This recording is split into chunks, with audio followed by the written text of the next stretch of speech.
Sumiklab ang tensyon sa pagitan ng mga pulis at rallyista sa Quezon City ilang oras bago ang SONA ni Pangulong Marcos. Ang ilang nagprotesta inaresto ng mga pulis at tinangka pa umanong sagasaan. At live mula sa Quezon City may SONA Special Report si Mon Gualvez. Mon, papaano ba nagsimula yung tensyon dyan? Bakit ba nagkaroon ng arestuhan? Nikki, dahil daw sa ilang mga paglabag sa mga ordinansa kaya nauwi na sa pag-aresto ng ilang mga nag-rally ang mga pulis at ito nga ang naging mitya kung bakit nauwi sa girian at tensyon itong ginagawang kilos protesta ng mga nag-rally dito sa Commonwealth Avenue kasabay ng SONA.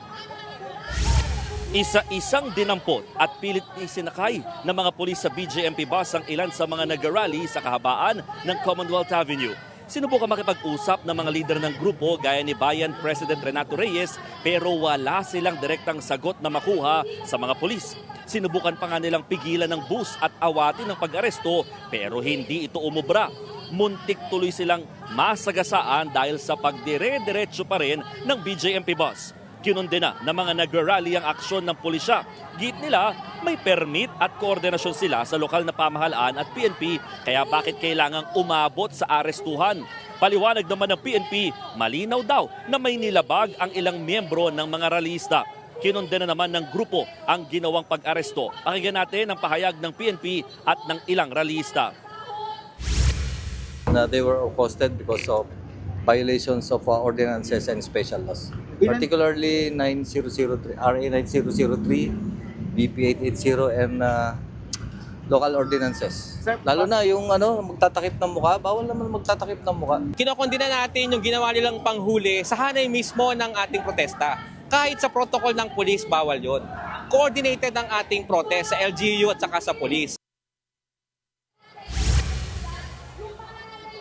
Nikki, ayon sa grupong Bagong Alyansang Makabayan o Bayan, aabot daw sa mahigit 40 ang kabuang bilang ng mga inaresto ng PNP dahil nga dito sa sinasabing ang mga ilang nilabag na ordinansa. Sa ngayon, napacify ng konti at nagpatuloy ang pinaka-main program ng mga nag-rally. Nandito na sila sa bahagi ng bago mag-St. Peter's Church at makikita sa likuran ko, talagang halos 4 hanggang 5 lanes ng Commonwealth Avenue ang sinakop na nito mga nag-rally para nga sa gusto nilang iparating na tinatawag na People's SONA o SONA ng Sambayan ng Pilipino. Kaya tinanong natin kung sila ba ay magkakaroon ng monitoring dito sa mismong lugar ng mangyayaring SONA sa batasang pambansa. Ang sabi ng grupo, wala raw ganun, kundi magpapatuloy din daw sila ng programa kaugnay nga sa pinakakalagayan ng bansa para sa totoong SONA na sinasabi ng grupo. Nikki. Maraming salamat, Mon Gualvez. Mga kapatid, Nikki de Guzman po. Para sa mga impormasyong dapat ninyong malaman, mag-follow at mag-subscribe na sa social media pages ng News 5.